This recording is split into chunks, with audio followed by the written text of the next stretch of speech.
hari kami mau datang sebagai murid dan bukan sebagai pengikut. Karena kami tahu hanya murid yang menerima kuasa dan otoritas dari Engkau Tuhan. Dan kami tahu bahwa ketika kami terima kuasa dan otoritas itu, kami keluar dari tempat ini dimanapun Kau tempatkan kami. Untuk kami menguasai, untuk kami mengalahkan setan-setan. Kami menyembuhkan orang-orang sakit. Dan kami memberitakan kerajaan Allah. Kami mengucap syukur untuk segala sesuatu yang baik yang terjadi dalam hidup kami. Karena kami percaya semua yang baik datang daripada-Mu Tuhan. Urapi setiap kami malam hari ini. Sebab kami siap untuk belajar. Kami mau menjadi murid, mau menjadi anak yang baik. Kami mau menjadi pendengar firman yang baik. Tapi terlebih lagi, kami mau menjadi pelaku firman-Mu. Kami mengucap syukur. Urapi setiap kami. Di dalam nama Yesus, Kau sampaikan isi hati-Mu Tuhan. Sebab kami siap untuk mendengar. Dalam nama Yesus, haleluya. Amin. Silakan duduk Bapak Ibu Saudara sekalian. Oke, sekali lagi shalom. Selamat sore menjelang malam. Tema atau judul pemberitaan firman Tuhan pada malam hari ini adalah influencer. Oke. Saya beri judul influencer. Oke. Atau orang yang membawa pengaruh. Saudara, ketika kita nanti meninggalkan dunia ini, ketika kita mati, ketika kita sudah nggak ada di dunia ini lagi, orang tidak akan mengingat kita karena kekayaan kita. Orang nggak akan mengingat kita dari seberapa kita punya kekayaan, harta, aset kita, atau seberapa tinggi status sosial kita. Kita akan selalu diingat, kita akan selalu dikenang oleh orang, terutama orang-orang yang mengenal kita, dari seberapa kehidupan kita membawa pengaruh bagi orang-orang yang kita kenal, bagi orang-orang di komunitas kita, bagi orang-orang di sekitar kita. Seberapa kehidupan kita pada waktu kita hidup, kita bisa memberi nilai pada kehidupan orang lain. Sehingga kehidupan orang lain menjadi lebih bernilai. Dan kehidupan mereka mungkin bisa dipulihkan melalui kehidupan kita. Ya, orang akan selalu mengingat seberapa kehidupan kita bermakna dan bernilai bagi orang lain. Oke, ini banyak anak-anak muda di sini. Bahkan kalau nanti saudara masuk ke dalam satu pernikahan, ya, saudara mengadakan resepsi pernikahan, wedding party, ya, mau saudara bikin semeriah apapun, sehebat apapun, semewah apapun, semahal apapun, para tamu undangan, orang-orang saudara, keluarga besar saudara, ketika mereka pulang dari pernikahan saudara, dari acara resepsi saudara, mereka nggak akan ingat lagi. Waduh, itu pestanya hebat, mewah, keren. Oke, mungkin 1-2 hari. Tapi berjalannya waktu mungkin 1 minggu kemudian, 1 bulan kemudian, gak ada orang yang akan ingat itu. Sedangkan saudara masih tetap harus mulai bayar tagihan atas resepsi yang saudara adakan, atas pesta yang saudara bikin. Ya, bahkan kita tahu ada semewah apapun pernikahan itu, ada artis yang kelas pernikahannya Disneyland gitu ya saudara. Tapi apa yang orang-orang ingat hari ini bukan pernikahan Disneyland-nya, tapi bagaimana suaminya merugikan negara, ya, ratusan triliun rupiah. Jadi karena kita nggak pernah tahu kapan Tuhan akan memanggil kita, pastikan dengan kesempatan yang diberikan pada kita saat ini, kita hidup bernilai dan kita menjadi dampak bagi orang-orang di sekitar kita.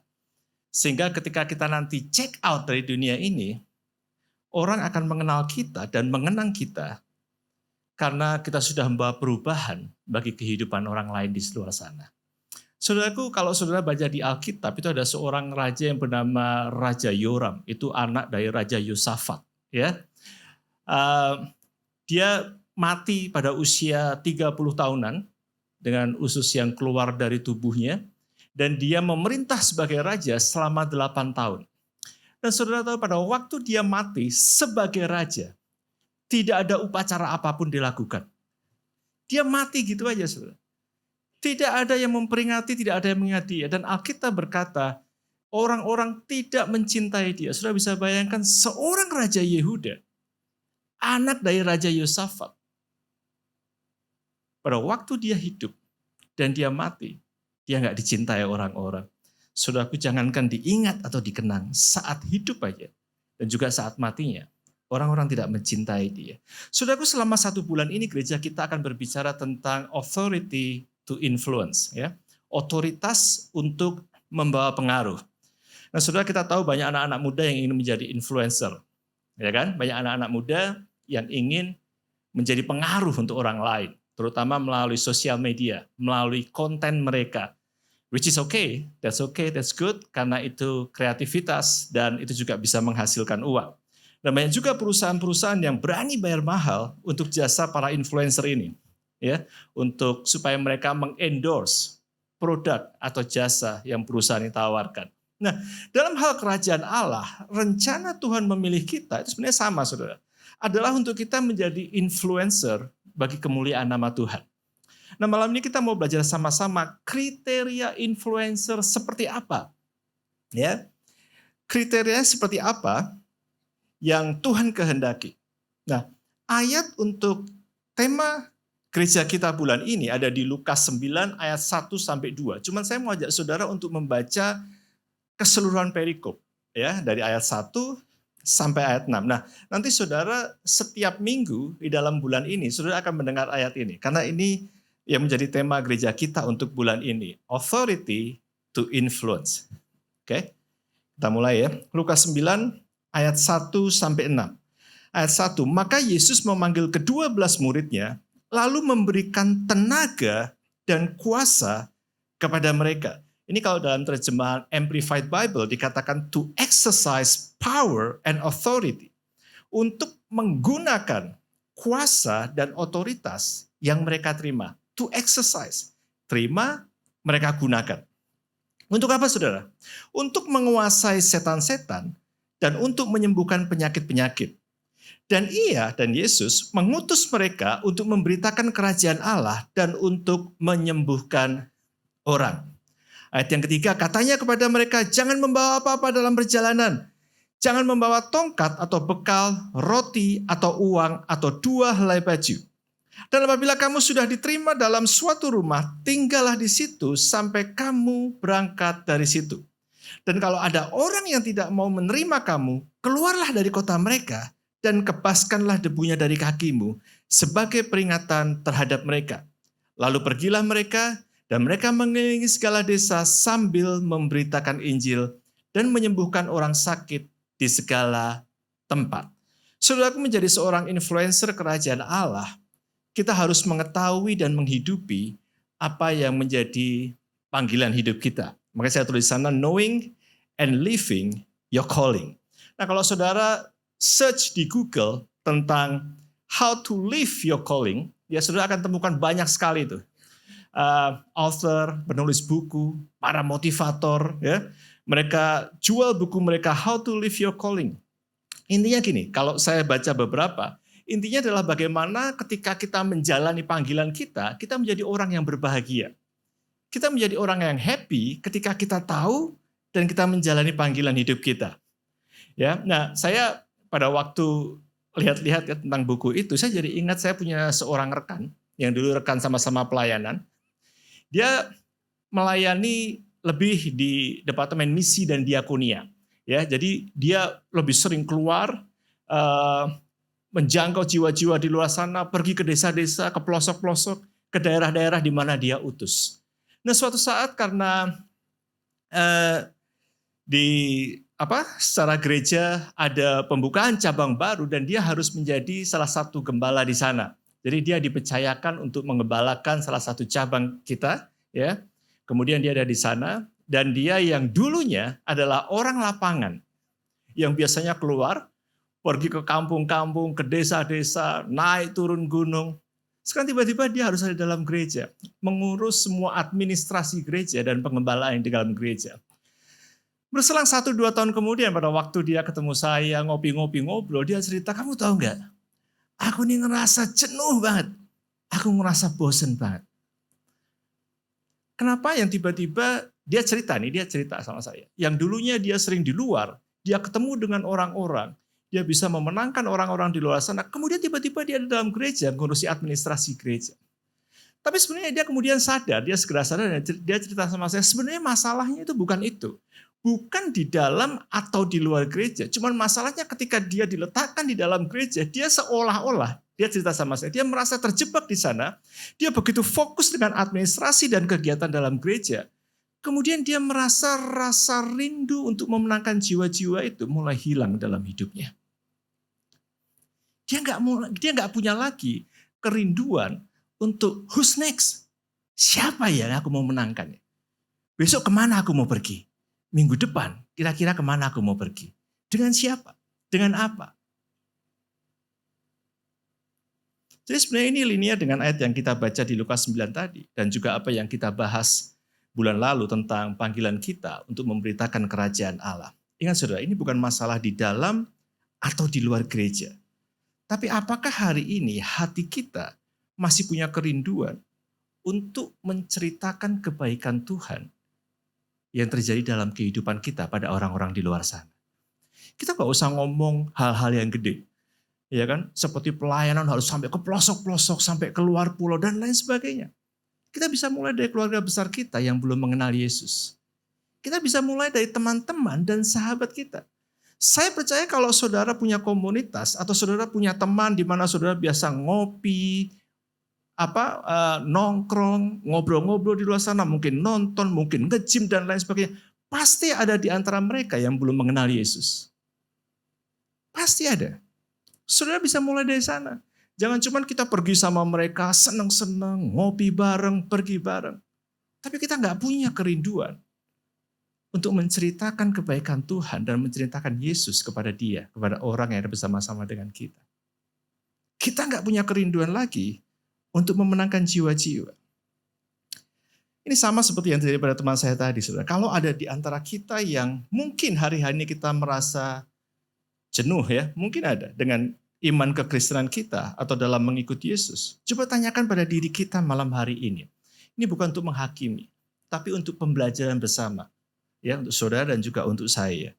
Kapan terakhir kali kita menceritakan tentang kebaikan Tuhan atau pertolongan Tuhan kepada teman-teman kita, kepada sahabat kita, atau kepada orang-orang yang mungkin selama ini Tuhan kirim dalam hidup kita?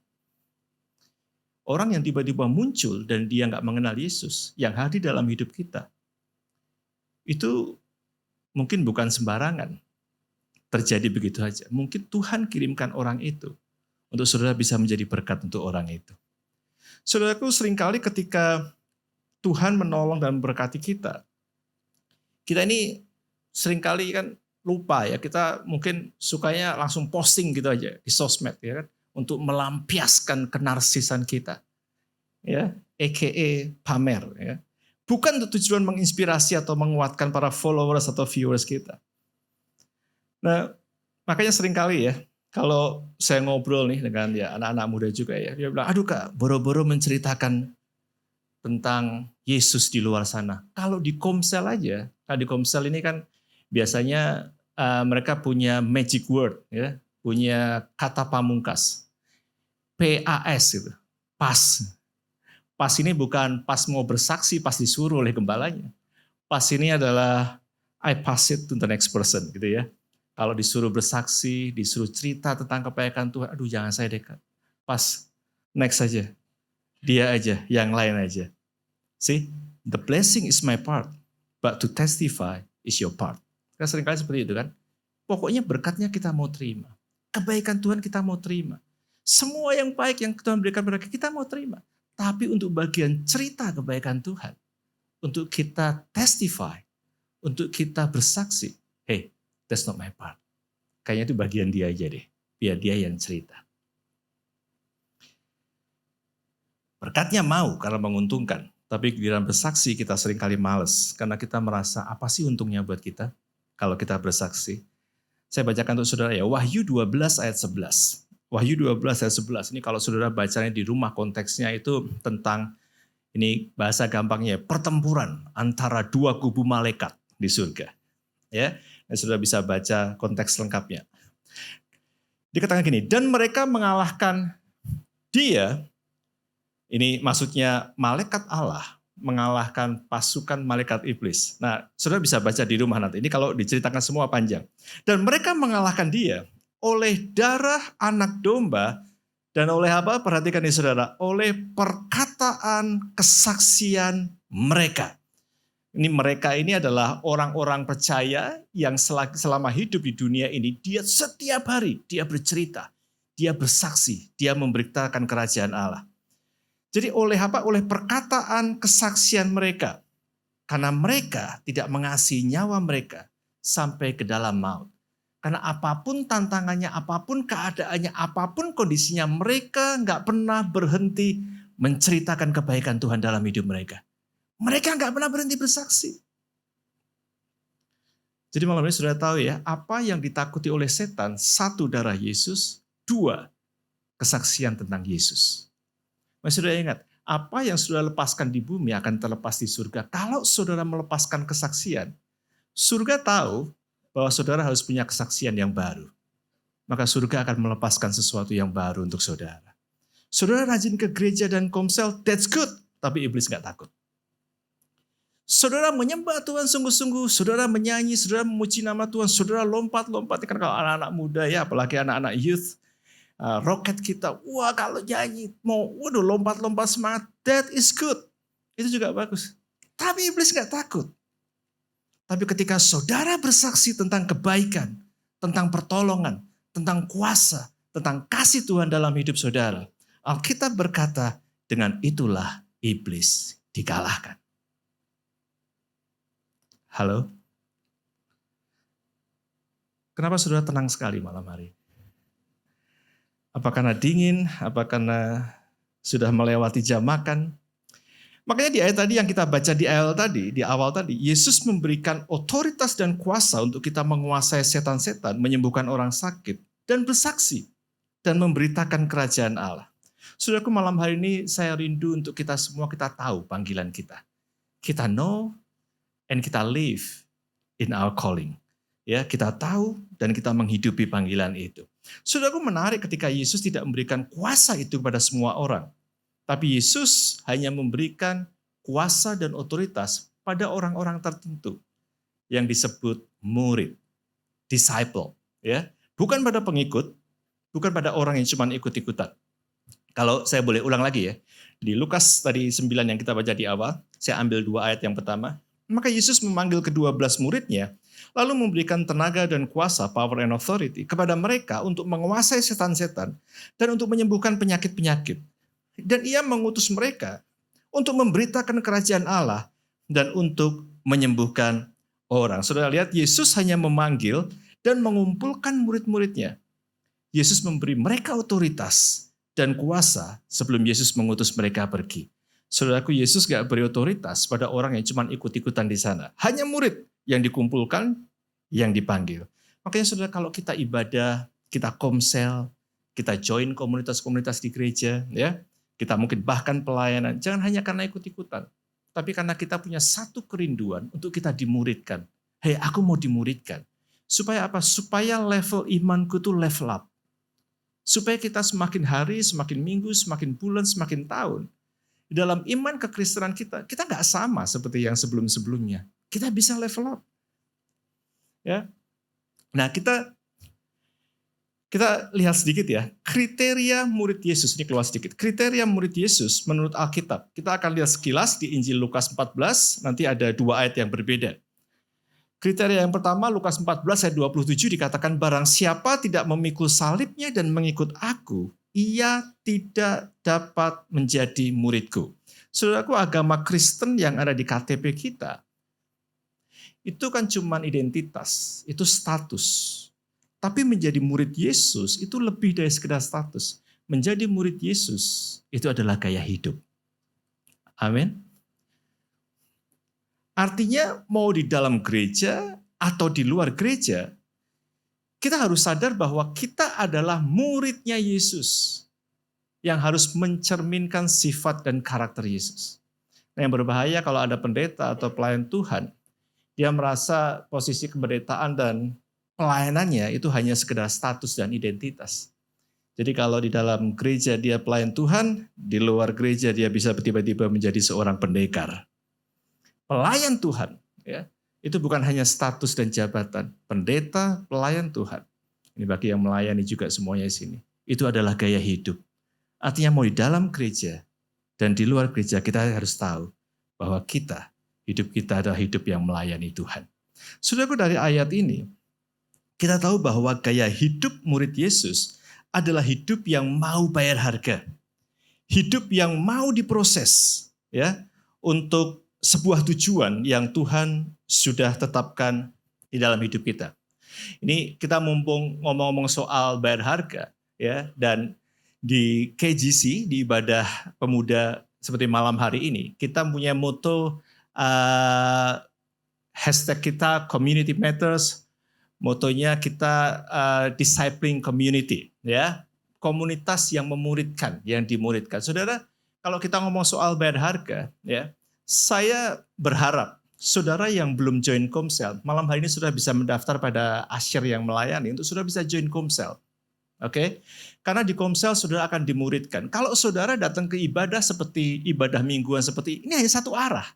Saudara hanya mendengar, saudara hanya menerima. Saudara nggak bisa sharing, saudara nggak bisa bersaksi dengan teman-teman Komsel saudara dalam lingkup gereja ya. Di Komsel saudara bisa dikuatkan, dimentoring, didoakan, saudara bisa sharing, bisa dua arah.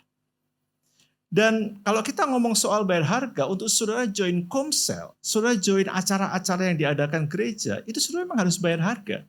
Coba saudara bayangkan orang ya, saya selalu dengan orang-orang yang rajin berkomsel tiap minggu. Orang yang kalau gereja bikin acara apa, seminar apa untuk memperlengkapi, kalau dia tahu itu bagiannya, dia langsung daftar. Dia join, saya salut saudara. Karena kalau kita mau datang Komsel aja, itu kita bayar harga loh. Ya kan? Sudah mungkin capek kerja, pulang kerja, sudah harus datang ke Komsel. Tapi sudah tahu, di sana saudara dimuridkan. Nanti di sana saudara digembalakan. Kemudian saudara dimentoring. Ya, kehidupan saudara secara iman bisa signifikan level up. Nah, kembali ke tema kita tadi, influencer. Nah, kalau memang kita mau dipakai Tuhan untuk menjadi influencer kerajaan Allah, kita mesti sadar bahwa Tuhan punya tujuan dalam hidup kita. Ya, kita dipanggil untuk menjadi berkat melalui kehidupan kita. Ada satu quote dari Miles Monroe yang bagus ya. The greatest tragedy in life is not death, but a life without a purpose. Tragedi terbesar dalam hidup bukanlah kematian, melainkan hidup tanpa tujuan. Bayangkan kalau saudara hidup, saudara sebagai anak Tuhan, saudara sebagai murid Yesus, tapi saudara nggak tahu tujuan Tuhan memanggil saudara, menjadikan saudara murid. Saudara nggak tahu untuk apa kita menjadi Kristen, gitu ya, menjadi anak Tuhan. Kita nggak tahu panggilan kita. Nah, saya berdoa malam ini saudara diingatkan kembali, you are called to bless others melalui kehidupan saudara. Saudara dipanggil untuk memberkati orang di luar sana melalui kehidupan saudara. Saudara dipanggil untuk saudara diberi kuasa, saudara diberi otoritas. Karena ketika saudara keluar, saudara akan berkuasa atas setan-setan. Alkitab tadi mengatakan itu. Saudara akan menumpangkan orang sakit dan orang itu menjadi sembuh. Dan saudara setiap kali saudara punya kesempatan, saudara memberitakan kerajaan Allah. Saudara, intinya adalah bagaimana dengan kehidupan kita membawa pengaruh atau perubahan pada kehidupan orang lain. Saya ingat ya suatu saat kita ini melayani om kita sendiri ya. Pada waktu itu karena dia penglihatannya mulai kabur, karena dia punya diabetes akut ya, jadi gulanya tinggi sampai dia terganggu penglihatannya. Nah, suatu saat waktu kami datang untuk mengunjungi, dia bilang tolong doakan, karena setiap malam tuh saya selalu melihat bayangan yang wirawiri. Banyak bayangan di depan kami. Terus saya juga, padahal dia cuma tinggal sama istrinya, cuma berdua aja. Dan dia bilang bayangannya gede-gede, tinggi-tinggi. Saya pikir juga nggak heran karena rumah yang mereka tempati itu dulu markas tentara Belanda pada waktu zaman perang kemerdekaan. Bayangannya tinggi-tinggi. Tolong doakan. Ya, saya dan istri saya kita waktu datang mengunjungi, kita doakan. Kita doakan dan besoknya dia cerita, istrinya cerita, dia nggak pernah lihat itu lagi. Nggak ada penglihatan yang aneh-aneh lagi. Dan dia bilang, kamu nggak usah datang deh, aku bisa doa sendiri sekarang. Cakep. Dia doa sendiri ya. Kehidupan doanya sampai kemudian akhirnya dia dipanggil Tuhan, tapi istrinya cerita bahwa setelah saat itu dia mulai percaya bahwa dia juga punya kuasa, dia berdoa, ya, dan dia pada akhir hidupnya dia memiliki kehidupan doa. Saudaraku, sebagai murid kita harus sadar kalau kita punya kuasa dan kita pakai kuasa itu untuk membawa pengaruh yang baik bagi kehidupan orang lain. Oke, kriteria yang kedua Lukas 14 ayat 33, demikian pula lah tiap-tiap orang di antara kamu yang tidak melepaskan dirinya, ini kriteria murid ya, bukan pengikut, dari segala miliknya tidak dapat menjadi muridku. Bukan berarti apa aja yang sudah kita usahakan selama ini, yang kita perjuangkan, kemudian kita lepas, kita buang gitu aja, saudara. Inti dari ayat ini adalah ketika kita menjadi murid Yesus, Yesuslah yang harus menjadi hal yang terutama dalam hidup kita. Inti dari ayat ini adalah fokus kita sebagai murid Yesus bukan lagi untuk take, and take. Tapi kita give, and give. Bukan untuk mengambil, tapi untuk memberi. Saudaraku, kita seringkali menjadi stres. Kita burn out karena kita memiliki tujuan hidup yang salah. Ya. Kita lupa bahwa semua yang ada pada kita pada dasarnya adalah sarana yang Tuhan mau pakai untuk kita menyalurkan berkat buat orang lain. Kita stres kerja karena tujuan kita kerja hanya untuk memperkaya diri kita sendiri. Kita burn out dalam pelayanan, dalam kehidupan iman kita. Karena kita pakai Tuhan untuk mencapai tujuan kita. Padahal seharusnya Tuhan yang pakai kita untuk melayani tujuannya. Tapi seringkali dalam kekristenan kita maunya kita pakai Tuhan untuk Tuhan bisa melayani tujuan kita, keinginan kita. Saudaraku, kehidupan kita sebagai orang percaya bisa menjadi stagnan. Karena setelah kita menerima keselamatan, kita dipulihkan, kita diberkati, kita merasa puas, dan kita simpan semuanya untuk diri kita. Saudaraku, laut mati itu bukan karena kebetulan atau iseng aja disebut laut mati. Laut mati itu kan sebenarnya ada sebuah danau. Dan dia ada di titik terendah ya di bumi ini. Nah, dia menerima semua aliran dari sungai Yordan, tapi dia nggak bisa salurkan keluar. Jadi dia cuma take, tapi dia nggak bisa give. Makanya kandungan garam di laut mati begitu tinggi. Dikatakan 10 kali lipat lebih tinggi dari laut lainnya. Makanya di sana nggak ada kehidupan. Karena garamnya begitu tinggi. Nggak ada makhluk hidup yang bisa tinggal di laut mati. Karena dia cuma take, and take. Dia ambil seluruh air dari sungai Yordan. Tapi dia nggak bisa alirkan kemana-mana. Makanya kalau kita sebagai garam, kita kumpul dengan garam. Ya, ini di konteks kalau kita di luar, kehidupan iman kita mungkin bisa menjadi stagnan, saudara. Kita nggak bergairah lagi. Karena nggak ada lagi target jiwa untuk dimenangkan. Semuanya sudah garam. Semuanya sudah percaya Tuhan. Ya. Ada waktunya kita berkomsel, ada waktunya kita berkomunitas, ada waktunya kita keluar untuk kita memberitakan kerajaan Allah. Oke. Yang kedua, sebagai influencer kerajaan Allah, ini kita cepat aja di sini. Ya. Kita let's keep it simple. Oke? Bikin sederhana, bikin simple. Ini ada ayatnya, saudara. Lukas 9 tadi ya, kita baca di ayat yang ketiga dan keempat. Nanti kita mau lihat dalam terjemahan The Message. Oke. Katanya kepada mereka, jangan membawa apa-apa dalam perjalanan. Jangan membawa tongkat atau bekal, roti atau uang, atau 2 helai baju. Dan apabila kamu sudah diterima dalam suatu rumah, tinggallah di situ sampai kamu berangkat dari situ. Di dalam terjemahan The Message dikatakan, he said, don't load yourselves up with equipment. Keep it simple. Ya. Kenapa kita disuruh keep it simple? You are the equipment. And no luxury inns. Gak ada hotel-hotel mewah. Ya, gak usah minta yang macam-macam. Get a modest place. Cari tempat yang sederhana. And be content there until you leave. Dikatakan gak usah bingung bawa banyak peralatan. Karena kamulah alatnya. Gak usah bingung kalau kita mau ngunjungin orang, kita mau melayani orang, kita mau mendoakan orang, kita mesti bawa apa? Kita mesti hubungi tim yang lengkap, kita mesti bawa gitar, dan lain sebagainya. Ya kalau bisa gak apa-apa lah. Kita mesti bawa apa lagi? Alkitab berkata, gak usah bingung dengan segala equipment, karena kamulah equipmentnya. Karena kamulah alat yang Tuhan mau pakai untuk menjadi saluran berkat. Saudaraku, ketika kita diutus tanpa perlu pusing untuk membawa apapun, itu berarti ada dua hal penting. Saudara. Yang pertama, kita harus mengandalkan Tuhan setiap waktu. Karena kita nggak bawa apa-apa. Kita mengandalkan Tuhan karena dialah sumber otoritas dan kuasa yang kita perlukan. Yang kedua, hidup kita lah satu-satunya alat yang Tuhan mau pakai untuk dia menunjukkan kasih dan kuasanya kepada orang-orang di sekitar kita. Hidup kita. Bukan peralatan, perlengkapan, dan apapun yang kita bawa dan kita pakai. Hidup kita. Makanya dikatakan apabila kamu sudah diterima dalam suatu rumah, tinggallah di situ. Sampai kamu berangkat dari situ. Kamu. Ya kan? Kamunya. Jadi ketika kehadiranmu bisa diterima oleh teman-temanmu di sebuah komunitas, jangan tunda lagi saudara. Jadikan kehadiranmu sebagai saksi untuk kemuliaan nama Tuhan. Bukan dengan alat apapun supaya diterima. Bukan dengan iming-iming uang.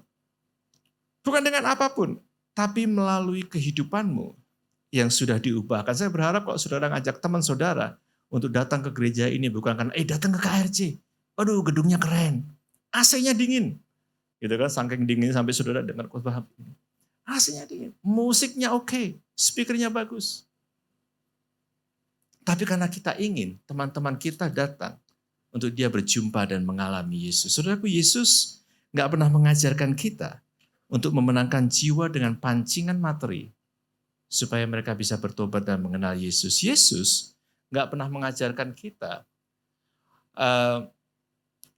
dengan sengaja bagi-bagi sesuatu, bagi-bagi bansos untuk memenangkan jiwa. Urusan bansos biarlah urusan sengketa pilpres kemarin. Ya kan? Nggak pernah. Yesus sudah cek dalam Alkitab, dia nggak pernah ajarkan itu. Tapi kalau saudara tanya, bukannya di gereja juga ada pelayanan misi dan diakonia, itu bagi-bagi. Betul, saudara, betul. Bahkan pada waktu kemarin COVID, itu semua persembahan saudara yang ada di misi dan diakonia, itu habis semua saudara, disalurkan habis. Baik untuk di dalam gereja yang membutuhkan, yang terdampak, maupun di luar gereja. Semuanya kita salurkan. Itu bukan berarti yang di dalam gereja supaya, lihat, ini kita bantu dengan obat-obatan, dengan sembako dan lain sebagainya. Supaya nggak pindah ke gereja lain. Bukan. Atau di luar sana, supaya kita kristenisasi, supaya mereka menjadi Kristen. No. Pelayanan diakonia, pelayanan misi itu adalah saudara karena saudara merasa diberkati. Saudara dipulihkan. Saudara tahu saudara diselamatkan. Kemudian saudara ambil bagian, saudara menabur. Saudara memberi. Dan gereja ini mengelola. Dan gereja ini bagikan pada orang-orang di luar sana. Sebagai act of love. Untuk mereka tahu, ada komunitas yang namanya KRC di Kuta, di tempat ini. Yang dia bisa membagikan kasih. Ya, membagikan pemberian apa yang mereka butuhkan. Hanya sebagai tanda bahwa ada orang-orang yang mengasihi Tuhan dan mengasihi sesamanya. Di Kuta ini, ya, di tempat ini. Makanya di ayat selanjutnya, tadi kita nggak baca nih, saya nggak ada di slide saya, tadi baru saya tambahkan. Dikatakan, dan kalau ada orang yang tidak mau menerima kamu, keluarlah dari kota mereka dan kebaskanlah debunya dari kakimu sebagai peringatan terhadap mereka. Jadi meskipun kita menerima kuasa dan hadir dengan maksud baik, belum tentu semua orang menerima kita. But it's okay. Tapi pastikan sebagai murid, kita melakukan apa yang diajarkan dan diperintahkan kepada kita dimanapun kita ditempatkan. Di komunitas kita, di keluarga besar kita, di tempat kerja kita, kita terima kuasa. Untuk apa? Alkitab berkata untuk menguasai setan-setan, menyembuhkan orang sakit, dan jangan lupa untuk terus bersaksi, memberitakan kerajaan Allah. Oke? Tim pemuji bisa kembali ke atas. Mungkin saya boleh tutup, tadi saya ngomong sama istri saya baru ingat ini, tadi pas sebelum saya berangkat saya ingat. Jadi suatu saat itu kami pernah liburan gitu ya. Pas kami liburan ya sekaligus karena kami tahu ada rekan kerja kami ya yang dulu pernah lama bekerja sama dengan kami, dia ada di kota itu dan kami putuskan untuk kami mengunjungi dia. Karena pada waktu dia ada di sini sebelum dia meninggalkan Bali, dia punya pacar ya, sudah cukup lama pacaran.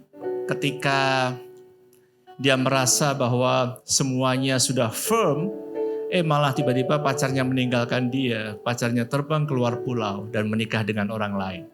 Jadi dia benar-benar depresi, saudara. Oke, Saudara jangan ketawa-ketawa ya.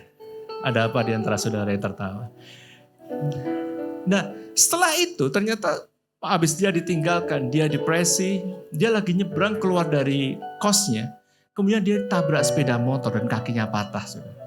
Sudah bisa bayangkan itu seperti sudah jatuh, tertimpa tangga.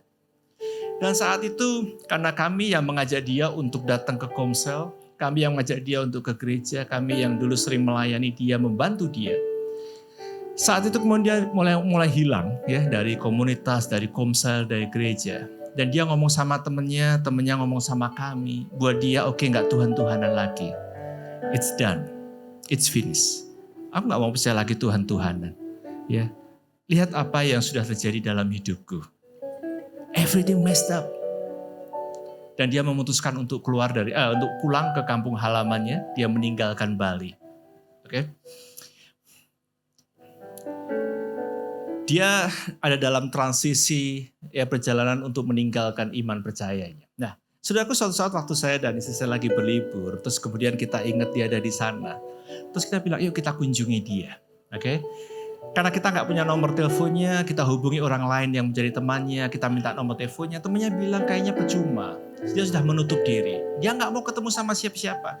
Dia hidup dengan segala permasalahannya dan dia hidup dengan peristiwa banyak ditolak dalam kehidupannya. Tapi saya bilang nggak apa-apa, tetap kasih aja. Kita sudah berteman lama di sana, kita pernah melayani dia, saya hubungi dia. Dan ya dengan segala hal yang kita bisa lakukan, kita rayu dia, akhirnya kita bisa datang ke rumahnya. Nah, saya juga tahu kenapa, salah satu alasannya kenapa dia nggak mau dikunjungi. Ternyata dia tinggal di sebuah kuburan di kota itu. Dia tinggal di kuburan. Ini literally kuburan, saudara. Oke? Bukan bekas kuburan yang menjadi perumahan, bukan. Ini kuburan yang ada kuburan orang-orangnya. Nah, saya sempat tanya, kenapa kok tinggal di kuburan gitu? Ya sama aja kalau dia nggak punya duit, dia nggak bisa sewa di mana-mana. Kalau dia nggak tinggal di situ, orang lain akan pakai itu kuburan kakek neneknya. Jadi dia bangun bedeng di atas kuburan. Kasurnya di atas kuburan kakeknya satu, neneknya satu. Dalam kuburan. Nah, sudah bisa bayangkan malam-malam kami ke sana, nggak Mbak Center, masuk ke kuburan untuk mengunjungi orang ini. Sudah bisa bayangkan istri saya. Kalau nonton film horor aja tuh, tangan cuma dua gantian nutupin mata, nutupin telinga. Ini kita masuk dalam kuburan. Mungkin musiknya bisa diganti yang lebih. Enggak bercanda. Kita masuk kuburan, udah malam, sunyi. Kita nggak Mbak Center. Kita masuk kuburan. Kita ketemu dia. Ya dia sempat ini juga ya. Maksudnya ya dia kaget kita mau datang. Kita nggak bawa apa-apa. Ya, makanya kita bilang, keep it simple. Dan jangan kita mau nengok seseorang, mau bantu seseorang, mau menolong seseorang, mendoakan seseorang. Karena kita punya agenda atau motivasi lain. Keep it simple. Kami datang. Nah, saudaraku, setelah sekian lama dia meninggalkan semua yang berbau dengan iman kekristenannya. Malam hari itu, saudara, itu ada fellowship, ada kayak ibadah sederhana. Kita nyanyi di sana, kita doa di sana. Dan itu memang terus terang buat kami, itu pertama kalinya kami melakukan fellowship di atas kuburan. Itu satu pengalaman yang ya sebenarnya ya menarik juga. Benar-benar dalam kuburan. Kuburan yang ditutup oleh bedeng. Nah, pada waktu kami layani, kita nyanyi, kita doa, saudara. Dan kita bisa melihat hatinya dipulihkan. Hati keluarganya dipulihkan. Dan setelah kami juga bantu, kami keluar, kami tinggalkan. Besok-besoknya kami dengar dari temannya bahwa dia sudah mau lagi datang ke gereja. Dia mau lagi doa. Dia kehidupan iman. Yang penting kan iman, bukan kehidupan secara materi. Kehidupan iman mereka mulai dipulihkan. Dan dia kembali kepada Tuhan Yesus. Saudaraku, apapun yang kita pada waktu itu kita nggak ada tujuan ke kota itu khusus untuk melayani. Nggak ada, kita lagi liburan. Mau saya menyampaikan ini, saudara mesti ingat, dimanapun saudara, kapanpun saudara ditempatkan, di posisi manapun, saudara mesti ingat, saudara itu dipanggil, saudara diberi power and authority. Kalau saudara lihat tangan saudara, ada kuasa di sana. Saudara diberi kuasa. Pastikan saudara manfaatkan kuasa itu dengan baik. Untuk apa? Alkitab berkata untuk mengusir setan, untuk berkuasa atas setan-setan, untuk menyembuhkan orang sakit, dan untuk memberitakan kerajaan Allah. Jangan pernah berhenti bersaksi. Karena Tuhan berkata, aku gak perlu alat apapun. Karena kamulah alatnya. Kamulah alatnya. Dimanapun saudara, seperti saya sampaikan di awal, pasti ada di keluarga besar saudara, di komunitas saudara, teman-teman yang saudara biasa ajak nongkrong, ngopi, nonton, dan lain sebagainya. Pasti ada yang belum mengenal Yesus. Atau pasti ada yang membutuhkan satu kekuatan untuk pemulihan dalam kehidupan mereka. Pastikan saudara berperan di sana. Jadilah influencer bagi kerajaan Allah. Amin.